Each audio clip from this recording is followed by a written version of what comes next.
क्या आप जानते हैं कि वर्ष में कम से कम एक बार ऐसी एकादशी आती है जिसमें दशमी, एकादशी और द्वादशी ये तीनों ही तिथियां एक साथ होती है और इस संयोग को त्रिस्पृशा एकादशी कहा जाता है। और ऐसे पुण्यमय संयोग वाली एकादशी अत्यंत विशेष होती है। लेकिन क्यों है ये विशेष, चलिए देखते हैं।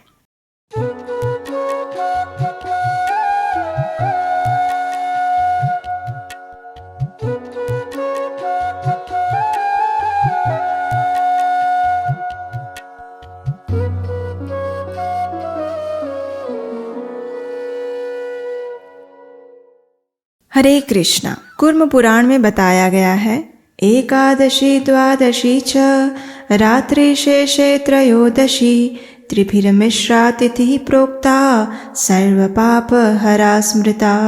अर्थात यदि एकादशी तथा द्वादशी एक ही दिन आती है और रात्रि में त्रयोदशी भी संयुक्त हो जाती है और अन्य शब्दों में कहें तो एक ही दिन या रात्रि में तीनों दिन संयुक्त हो जाते हैं, तो इस एकादशी को त्रिस्पृशा कहा जाता है। यह तिथि या दिन पाप नाशक बताया गया है।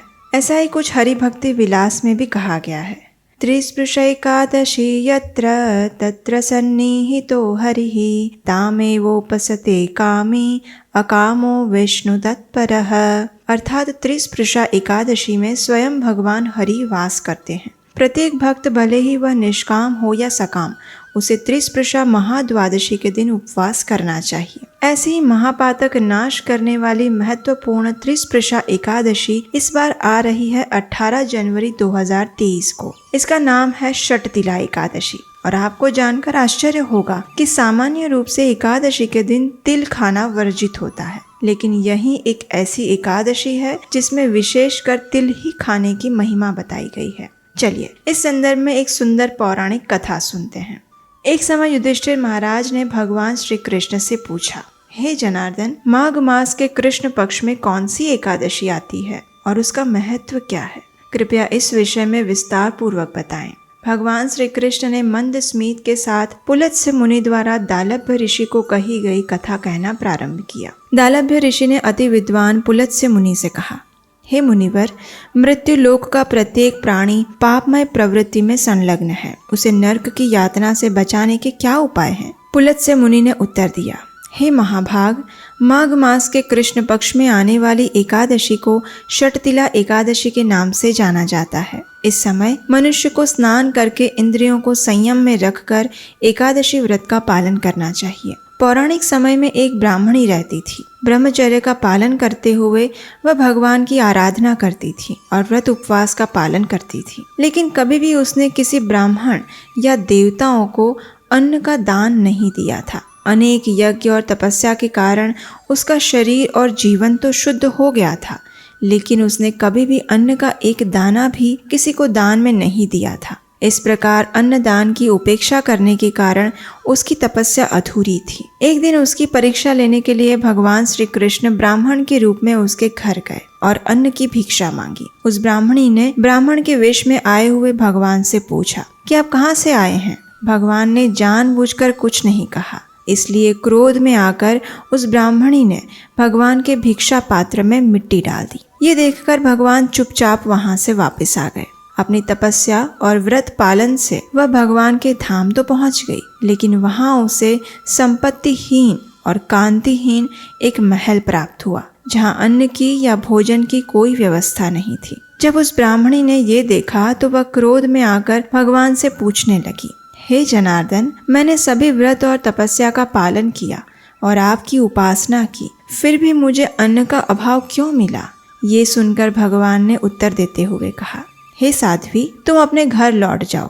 तुम्हें देखने के लिए देवताओं की पत्नियां आएंगी। उन्हें षटतिला एकादशी की महिमा पूछकर ही तुम दरवाजा खोलना, अन्यथा नहीं। ये सुनकर ब्राह्मणी वापस चली गई। कुछ समय बाद ब्राह्मणी के घर पर देव पत्नियां आई और ब्राह्मणी को दरवाजा खोलने के लिए कहा। उस समय ब्राह्मणी ने उनसे षटतिला एकादशी की महिमा सुनाने को कहा। जब देव पत्नियों ने ये महिमा सुनाई तो उसके पश्चात ब्राह्मणी ने दरवाजा खोला और इस एकादशी का पालन किया, जिसके प्रभाव से उस ब्राह्मणी को अपने घर में धन, धान्य और सौंदर्य प्राप्त हुआ। इस प्रकार पुलत्स्य मुनि ने कथा के अंत में कहा, जो भी व्यक्ति इस अद्भुत षटतिला एकादशी का श्रद्धा पूर्वक पालन करता है, उसे वह सभी प्रकार की दरिद्रता, आध्यात्मिक, मानसिक, शारीरिक दुर्भाग्य से मुक्त हो जाता है। वास्तव में इस एकादशी का पालन करते हुए दान, यज्ञ और तिल के सेवन से व्यक्ति पूर्व जन्म के समस्त पापों से मुक्त हो जाता है और जीवन के अंत में आध्यात्मिक लोक को प्राप्त करता है। पुलत्स्य मुनि ने आगे बताते हुए इस एकादशी का पालन करने की विधि कह सुनाई, जो इस प्रकार थी। एकादशी के दिन पूर्ण पुरुषोत्तम परम भगवान श्री कृष्ण का स्मरण करते हुए भूमि को स्पर्श करने से पहले निकला हुआ गोबर एकत्रित करके उसमें तिल और कपास मिलाकर 108 पिंड बनाएं। अपराध क्षमा के लिए श्री कृष्ण के नाम का उच्चारण करें। रात में होम जागरण करके चंदन, कपूर और पवित्र भोग द्वारा पद्मधारी श्री हरि की पूजा करें। उसके पश्चात भगवान का नाम स्मरण करते हुए पवित्र अग्नि में सीताफल, नारियल और अमरूद के साथ 108 पिंडों को भगवान को अर्पित करें। यदि ये फल उपलब्ध ना हो तो इसके स्थान पर सुपारी ले सकते हैं। तत्पश्चात ब्राह्मणों की पूजा करके उन्हें जल से भरा हुआ पात्र, छाता, चप्पल और वस्त्र का दान दे। इस दिन तिल का दान देने से व्यक्ति हजारों वर्षों तक स्वर्ग में वास करता है। इस दिन विशेष रूप से तिल से स्नान करना, तिल का उपटन लगाना, तिल का हवन करना, तिल डाला हुआ जल पीना, तिल का दान करना और तिल का भोजन में प्रयोग करना, ये 6 कार्य करने चाहिए और इसी कारण इस एकादशी को षटतिला एकादशी कहा जाता है। इस एकादशी के दिन प्रयास करें कि ब्रह्म मुहूर्त में उठ जाइए। स्नान इत्यादि से स्वयं को शुद्ध करके भगवान की मंगला आरती करें या उसका दर्शन करें। उसके बाद भगवान श्री हरि के समक्ष हाथ में गंगा जल लें और इस एकादशी व्रत का संकल्प लें। तुलसी देवी को जल अर्पण करें, दीपक प्रज्वलित करें और उनकी कम से कम 3 बार प्रदक्षिणा करें। अब उनके समक्ष बैठकर हरे कृष्ण कृष्ण कृष्ण हरे हरे, हरे राम राम राम हरे हरे इस महामंत्र का अधिक से अधिक मात्रा में जाप करें। संपूर्ण दिन हरि कथा का श्रवण करने में और भगवत गीता तथा श्रीमद् भागवतम का पठन करते हुए व्यतीत करें। इस दिन गेहूं, चावल, दाल, फलियां इत्यादि अन्न युक्त चीजों का सेवन कदापि ना करें। अगर आपकी शारीरिक क्षमता साथ दे रही है तो संपूर्ण उपवास का पालन करें और यदि ये संभव नहीं है तो फल, दूध, फलों का रस, एकादशी प्रसाद इत्यादि ले सकते हैं। अगले दिन पारण के निर्धारित समय पर यानी 7:24 से लेकर 10:53 के बीच में किसी सुयोग्य ब्राह्मण या वैष्णव को भगवान को अर्पित भोजन प्रसाद खिलाएं और अपनी क्षमता अनुसार कुछ न कुछ दान अवश्य दें। और अंत में स्वयं परम भगवान श्री कृष्ण से प्रार्थना करते हुए और उनका स्मरण करते हुए भोजन प्रसाद के साथ षटतिला एकादशी व्रत का पारण करें।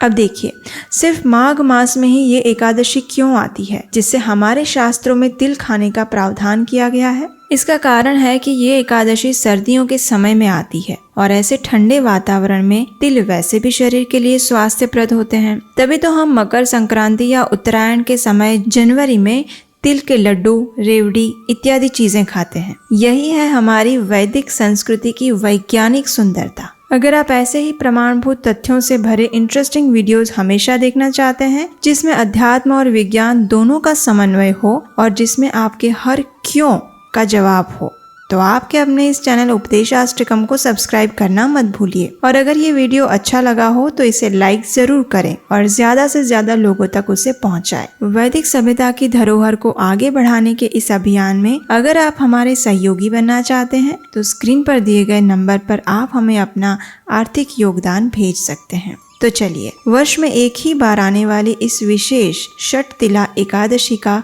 अत्यंत श्रद्धा और निष्ठा पूर्वक पालन करते हैं और अपने जीवन को कृष्णमय चेतना से भर लेते हैं। हरे कृष्णा।